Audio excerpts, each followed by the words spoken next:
पण जर त्याला सागराचं स्वरूप प्राप्त करायचं असेल तर काय करावं लागेल, तर त्या सागरामध्ये स्वतःला जावं लागेल. आणि ज्यावेळेस सागरामध्ये जातो हे व्हिडिओ संपवतो तुला दाखवतो जरा नीट.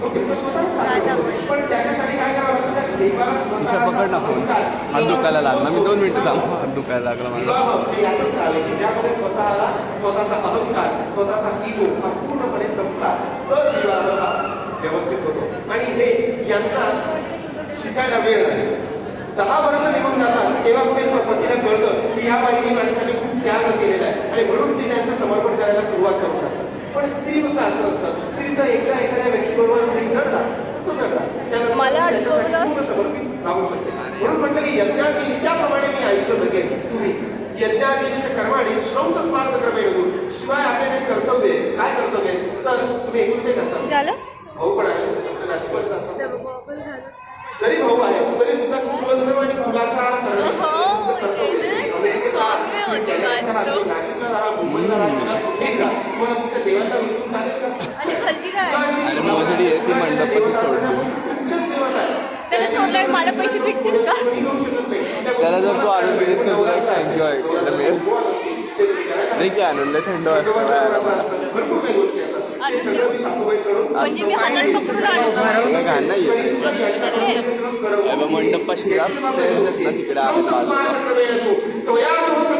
तुमच्याकडून करून घे असं म्हणून मी 34 सुपारी लावते. बरोबर. ओ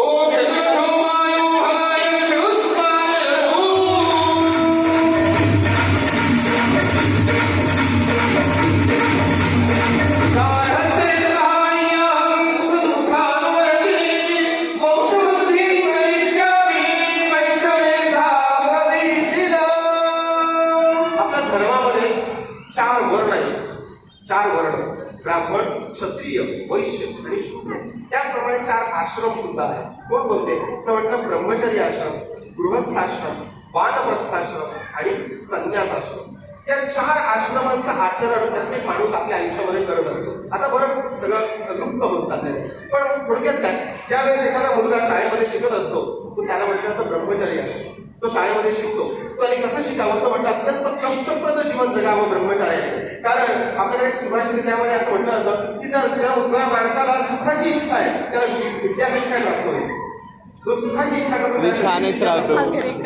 थँक्यू. अशा कष्टप्रद आयुष्यात तुम्ही गेले आहात, ओके, खूप अभ्यास केला आहे, त्यावेळेस चांगली नोकरी लागते, मग बाहेर विदेशात जायला मिळतं, ओके. तिथून पुढे गेल्यानंतर दुसरा आश्रम येतो तो म्हणजे गृहस्थ आश्रम, म्हणजे आता आपला विवाह झालेला हा आश्रम. त्यानंतर आपल्याला मुलं होतात, मुलं मोठी होतात, मुलांना पण मुलं होतात, म्हणजे आपल्याला नातू होतात. त्यानंतर एक आश्रम आहे, त्याला म्हटल्यानंतर आई वडील जे असतात असायचे पूर्वीचे ते मनात निघून जायचे. कशासाठी तर स्वतःच्या मनाचं चिंतन करण्यासाठी म्हणून निघून जायचे. त्याला म्हटलं जातं वानप्रस्थ आश्रम. आणि सगळ्यात शेवटी संन्यास घ्यायचे, असा संन्यास आश्रम. पण आता हे काही सगळं राहिलं नाहीये, पण किमान गृहस्थाश्रम तर आहेच, ओके. गृहस्थाश्रमाची काही कर्तव्य कोणते कर्तव्य तर तुम्हाला माहिती का, आता आपण शाळेमध्ये मुलांना टाकतो आणि आपण शाळा चूज करतात, आपण बघतो की ही शाळा काय ऍक्टिव्हिटीज देते. आपण आमच्या मुलांना राहण्यासाठी कशा प्रकारचे रूम आहेत, ओके, असं म्हटलं जातं, सगळं बघितलं जातं. लाखो रुपयांची फीस त्या शाळांना दिली जाते आणि मग तिथे आमचा मुलगा काहीतरी शिकतो. लाखो रुपये जसे आपण त्याच्यामध्ये टाकतो पाण्यासाठी, नंतर तो मुलगा त्या समाजाकडून तसेच सगळे पैसे पुन्हा उकळतो आणि त्याच्याकडून वसूल करतो. ही आपली परंपरा होती का? अजिबात नाही. आपल्याला माहिती आहे सांदीपणी ऋषींच्या आश्रमामध्ये सुद्धा पण शिकला आणि श्रीकृष्ण एका राजाचा मुलगा होता, तो सुद्धा तिथेच शिकला. आणि कसा शिकला? भिक्षा मागून शिकला. असे जे छोटे मुलं असायचे ते भिक्षा मागायचे, त्यांना भिक्षा कोण द्यायचं? गृहस्थी लोक, तुमच्यासारखे विवाहित लोक द्यायचे. त्यानंतर जे वानप्रस्थी असायचे त्यांना भिक्षा कोण द्यायचे? तुमच्यासारखे लोक द्यायचे. आणि जे संन्यासी असायचे त्यांनी भिक्षा मागायचे, त्यांना भिक्षा तुम्ही द्यायचे. म्हणजे समाजातल्या खूप मोठ्या वर्गाचं पालन पोषण करण्याची जबाबदारी तुमची होती. पण आता हे सगळं काही राहिलं नाहीये. पण काय राहिलंय तर आमचे नातेवाईक सांभाळ यांच्याशी संबंध जुळवून ठेवणं असेल. कधीतरी 6 महिन्यातून 4 महिन्यातून फोन करणं, बरे आहात का काका, आजी आजोबा, त्यांना आपली आठवण येते. म्हणून त्यांच्याशी संबंध मेंटेन करण्याचं काम तेवढं नक्कीच करू शकतो. आपल्याकडे असं म्हणायचं जोपर्यंत दुपारच्या वेळेत एखाद्या अतिथीला जीव घालत नाही तोपर्यंत पती पत्नीने स्वतः अन्न ग्रहण करणं म्हणजे पाप मानलं जायचं. आता एवढं काही नाही, पण आमच्या आई वडिलांना तर जीव घालू शकतो ना आपण, त्यांची तर सेवा करू शकतो. हे तुमचे कर्तव्य आहे, सामाजिक आणि घरगुती कर्तव्य. याला म्हणतात गृहस्थाश्रम धर्माचे कर्तव्य. हे आम्ही पालन करू. आणि सोबतच सगळ्यात महत्वाचा विवाहाचा उद्देश तो म्हणजे वंशाचा विस्तार तो देखील लवकरच मी करेन. मुलाबाळांना जन्म घेईन. मान्य.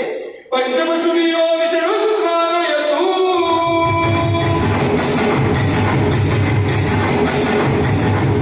दुःखञ्चैव सदा नित्यं सुखञ्चैव सुशोभनम् सुखे दुःखे च मित्र षष्ठे वैसावैनिक.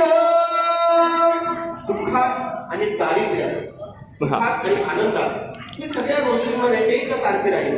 काही लोक असतात ज्यांना थोडे पैसे मिळाले, थोडा यश संपादन झालं, त्यांना इतका गर्व होऊन जातो की ते अगदी 2 वर्षापूर्वी स्वतःचा मित्र, अगदी स्वतःचे शेजारी त्यांना अगदी तुच्छ लेखायला लागतात. त्यांना काही समजतच नाही, कारण त्यांना वाटतं की मला यश मिळालंय, मला पैसा मिळालाय, मी श्रीमंत झालेलो.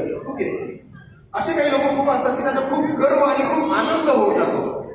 हे लोक मूर्ख असतात असं म्हणतात. त्यानंतर काही लोक असे असतात की ज्यांचं खूप वैभव असतं त्यांच्याकडे, आणि कधीतरी ते सगळं एखादं काही प्रत्येक गोष्ट काही कायम टिकणारी नसते. कधी कधी ते सगळं निघून जातं आणि अगदी सामान्य परिस्थिती होऊन जाते आणि मध्ये इतकी तुटून जातात की परत ते कधी मोठे होऊ शकत नाही. तेही मूर्ख असतं. तो हुशार कोण असतं? जो सुखात आणि जो दुःखात आणि दारिद्र्यात, सुखात आणि आनंदामध्ये जो कायम एक सारखा राहतो, जो काय न्यूट्रल आहे, जो काय बॅलन्स आहे, ज्याची बुद्धी काय बॅलन्स आहे, तो कधीच खूप आनंदी होत नाही आणि खूप दुःखी पण होत नाही. याला जितेंद्रिय म्हटलं जातं. म्हणून मी अशी राहील की कायम तुमच्यासोबत राहील, एकसारखी राहील. नाही तर सुख आलं की तुमच्यासोबत आहे, दुःख आलं की मागे असं व्हायला नको. ओके, म्हणून म्हटलं तुमच्यासोबत मी सगळं राहील. सुखांचैव असं दारिद्र्यं दुःखांचैव सुशोभनम् सुखे दुःखे पिनम्. आणि राहील पण कशी राहील तर म्हटलं एखाद्या मित्राप्रमाणे राहील. कारण मित्र हा जेवढा आपल्या सुखात आणि दुःखात साथ देतो तेवढा या जगात दुसरं कोणी देऊ शकत नाही. जर एखादा कधीतरी कोणीतरी जातं आपल्या फॅमिलीमध्ये किंवा अगदी कोणीतरी जवळचं आणि एखाद्या व्यक्तीला, एखाद्या नातेवाईकांना कोणाला फोन केला ना, हर्षदजी, ती नातेवाईक विचार करतात, अरे तिकडे तो व्यक्ती गेलेला आहे, नाश्ता मिळते नाही, पहिले घेऊन जाईल, खाऊ जा, चहा तरी घेऊन जा. ओके, पण मित्राला जरी फोन केला तर तो सगळं काही विसरतो, गाडीला किक मारतो आणि आपल्यासाठी हजर असतो. त्यामध्ये जेवढी तत्परता असते ना त्या नात्यामध्ये, तेवढी तत्परता आपल्यामध्ये सुद्धा असणं अपेक्षित. म्हणून इथून पुढे फेसबुकवरचे, इंस्टाग्रामवरचे जितके कुठले मित्रमैत्रिणी असतील त्यांच्याही पेक्षा अधिक जास्त जवळचे मित्रमैत्रिणी आपण एकमेकांचे होऊ. आणि म्हणून इथून पुढे कुठल्याही प्रकारचा भेद राहायला नको, कुठल्याच प्रकारचा भेद राहायला नको. नाहीतर हे कपाट माझं, ते कपाट तुझं, या माझ्या वस्तूंना हात लावायचा नाही, माझ्या मोबाईलला हात लावायचा नाही, असं एकमेकांमध्ये व्हायला नको. ओके, एकमेकांमध्ये इतकं एकरूपत्व असलं पाहिजे की एकमेक फक्त शरीरच वेगवेगळे, शरीराने बाकी मन अगदी एकरूप झालेलं आहे, अशा प्रकारची जमणार आहे सगळं. असं म्हणून मी सुपारी लढते, बरोबर ना लोक.